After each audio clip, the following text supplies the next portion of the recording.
So question number 11 जो हमारा है वो हमारा एनसीईआरटी बेस्ड क्वेश्चन है।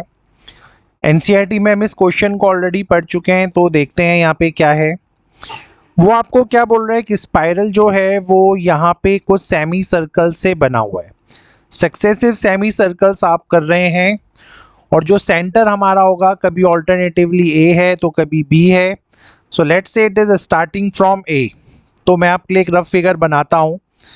सो लेट्स से मैंने बोला कि अभी मेरा सेंटर ए है और यहाँ से मैंने अगर एक सेमी सर्कल बनाना ड्रॉ किया तो लेट्स से वो बना ये वाला सेमी सर्कल। ठीक है, अब जब ये सेमी सर्कल बना है तो कभी सेंटर ए बनेगा तो कभी सेंटर बी बनेगा। तो यहाँ पे ऐसा ही इस क्वेश्चन में चलता रहेगा। सो लेट्स से ये बी है। अब अगर मैं अगली बार घुमाऊँ, अभी देखो ये सेंटर ए बना, अगली बार मैंने बाई चांस इस सर्कल को और घुमाया तो चांसेस आर देयर बी बन जाए। तो ये सेकंड राउंड बन गया है बेटा। ठीक है, इस लाइन को मैं ड्रॉ करूं।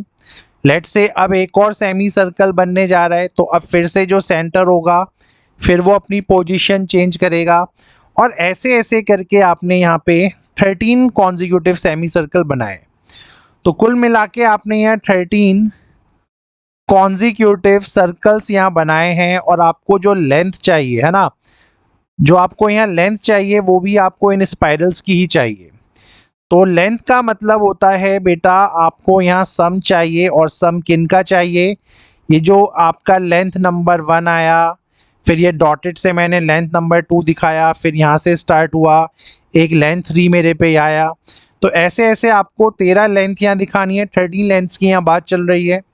तो कुल मिला के आपको जो आंसर में चाहिए वो S13 का वैल्यू चाहिए, और जिसका वैल्यू होता है 13/2 यानी n/2 into first plus the last term. First plus the last term is one of the formulas, है ना।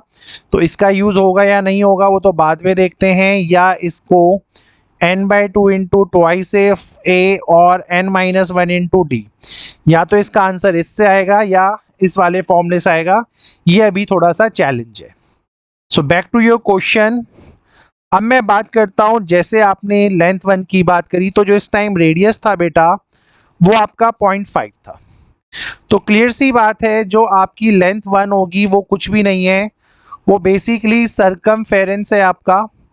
तो जब आप सरकमफेरेंस देखेंगे पहली सेमी सर्कल का, ठीक है, ये जो पहला सेमी सर्कल है उसका अगर मैं सरकमफेरेंस की बात करूं तो सरकमफेरेंस आपको पता है होता है 2πr। तो इस सेमी सर्कल का सरकमफेरेंस कितना होता है? πr। यहाँ से अगर मैं रेडियस की बात करूँ तो 0.5 का मतलब है 1/2। तो क्लियरली 1/2 जो होगा वो मेरा सरकमफेरेंस होगा पहले सेमी सर्कल का, यानी L1। अब जब मैंने यहाँ पे इसको खींचना चालू किया तो अब यहाँ क्या हो रहा है ना, अब आपका रेडियस हर बार 0.5 बढ़ रहा है। तो जब मैं सेकेंड टाइम देखूँ, अगर मैं L2 की बात करूँ तो जो मेरा πr होगा, इस बार जो मेरा रेडियस है वो है पूरा का पूरा 1। ठीक है, और 1 अगर मेरा रेडियस 1 है तो 1 को आप पता है क्या लिख सकते हैं? 1 को आप 2/2 लिख सकते हो, क्योंकि इस क्वेश्चन में रेडियस मेरे पास 1 है और 1 को 2/2 लिख सकते हैं। 2/2 लिखने का क्या रीज़न है वो भी आपको आगे पता चल जाएगा, उसको देखते हैं भी। अगर मैं लेंथ 3 की बात करूं, अब मेरा रेडियस क्या है? अब मेरा रेडियस फिर से बढ़ गया यार। अब मेरा रेडियस 0.5 और बढ़ के 1.5 हो गया। तो तीसरे राउंड में मेरा जो रेडियस है वो 1.5 हो गया, जिसको मैं 3/2 लिख सकता हूँ। तो ये हो गया मेरा पाई इंटू 3/2। ठीक है, तो यहाँ तक अगर कोई चैलेंज है तो आप लोग बता सकते हैं। वैसे कोई चैलेंज एज सच आ नहीं रहा होगा। These are very very easy language. अगर मैं ऐसी लेंथ 4 की बात करता तो इस बार रेडियस बन जाता है मेरा 2, और रेडियस 2 को मैं क्या लिख सकता हूँ? 4/2। तो ऐसे ही अगर मैं इस लेंथ में एक एपी की सीक्वेंस को जनरेट करता, ठीक है, तो क्लियरली जो पहला मेरे पे वैल्यू आता यानी लेंथ 1 आता मेरे पे, वो आता π/2। दूसरा मेरे पास आता 2π/2। तीसरा मेरे पे आता 3π/2, फोर्थ लेंथ मेरे पे आता 4π/2, फिफ्थ लेंथ मेरे पे आता 5/2 सेम वे।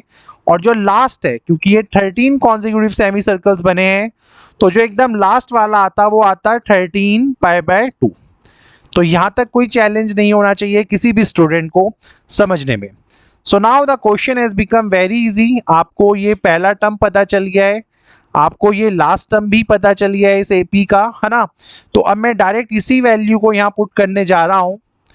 तो यहाँ से मुझे आंसर मिलेगा 13/2 इंटू π/2 और the last term is your 13π/2। इन दोनों को ऐड करेंगे तो ये 14π/2 बनेगा, और ये बना 13/2 इंटू 14/2, और पाई की वैल्यू को अगर मैं ओपन करूं तो ये 22/7 हुआ।